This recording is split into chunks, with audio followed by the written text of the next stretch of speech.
Welcome back to the love language series of self-love languages. And so it's the 5 love languages, but how we can use those to practice self-love. Today we're going to be looking at gifts, how giving something can become a visual token of love. So in romantic relationships, it can feel really nice to give and receive gifts. Perhaps you go around shopping and you see something that you know that your partner would like, or even that your friend would like, and you buy it for them as a gift. Perhaps you love to receive gifts, and when somebody's bought you something really thoughtful, it lights you up. Now, the gift thing is less about materialism here, actually, and it's more about the thought that goes into it, the thoughtfulness behind the gift.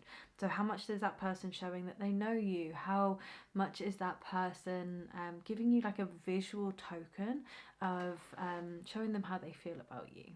And so, with gifts, that can be a really nice thing to do for yourself as well. One of the ways that you can use gifts as a way to really connect with yourself is to actually buy the type of gifts you'd buy romantically for someone else and buy them for yourself. That can feel like real self-love.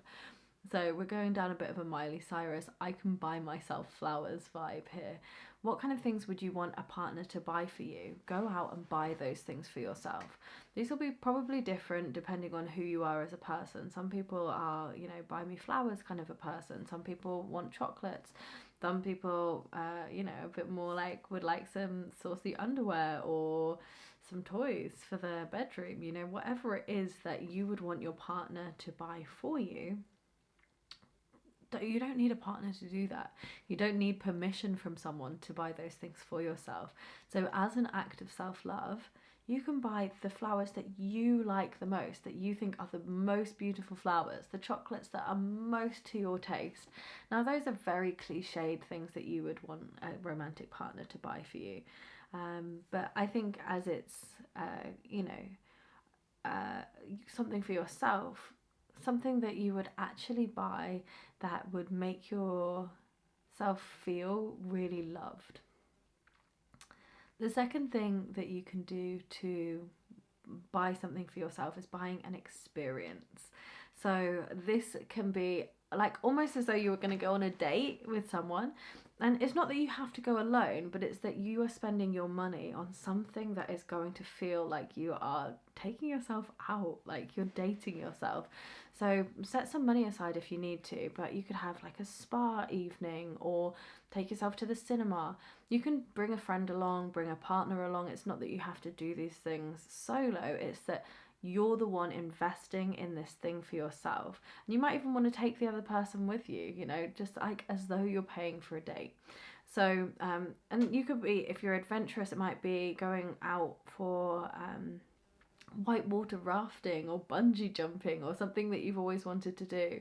It might be, that you want to do something that's really nourishing for yourself. So a spa or a kind of like romantic getaway in an Airbnb.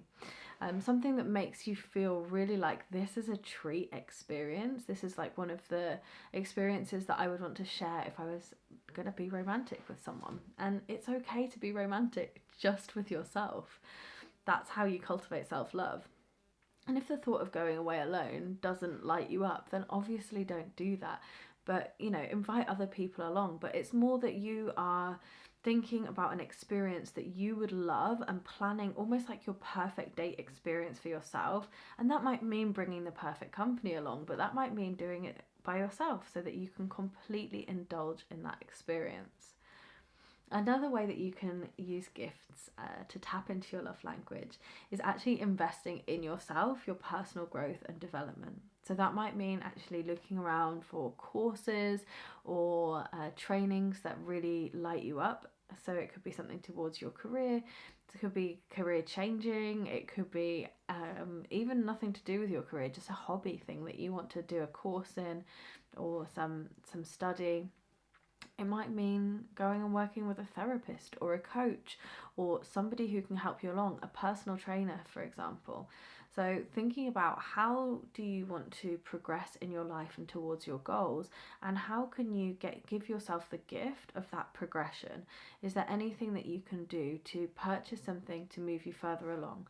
And if you feel strapped for cash, even a book to move you along in the right direction, as long as you set aside time to read it, buying a book can be incredibly inexpensive, and even, you can go as far as to get second-hand books. It's really not about the expense. It's about thinking, who am I as a person? Who do I want to become? And how can I purchase something, show a token of my investment in moving towards that thing? The final thing is actually having a look at the things that you currently have, noticing if you love them, if they bring you joy. We're going a bit Marie Kondo here. And if they don't bring you joy, allowing yourself to let go of them, to make space and room for other gifts to come in. So it's a bit kind of difficult for gifts to come in when your house is already full and cluttered and saturated, when your life is already too full. So it's about preparing for future gifts and allowing yourself to let go of things. And if that means selling things on eBay, Facebook Marketplace, Gumtree, things like that, selling things on that you no longer want, somebody else could benefit from that, and then you could use that money to gift yourself one of the other things that we've talked about, a lovely travel or getaway experience, or something that's deeply intimate for yourself, or perhaps something that will move you forward to where you want to be. So I hope that this has been really interesting for you to see how you could use giving gifts towards yourself as a self-love practice. And I think the other thing to bear in mind here is this can become so people can have like shopping addictions, and people can end up spending lots of money on things to feel better in the moment.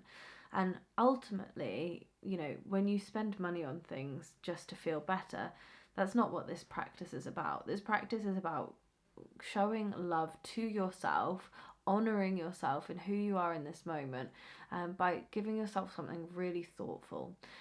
But it's an act of not really self-love if it leads you to overspending, or to putting yourself in a bad financial situation, or buying things that you don't really need that just clutter up your home. So just a kind of like word of balance in here is, do you actually need other things? And that's why I mentioned the experiences thing as well, is that how is what you purchase for yourself going to bring an extra level of love and joy into your life?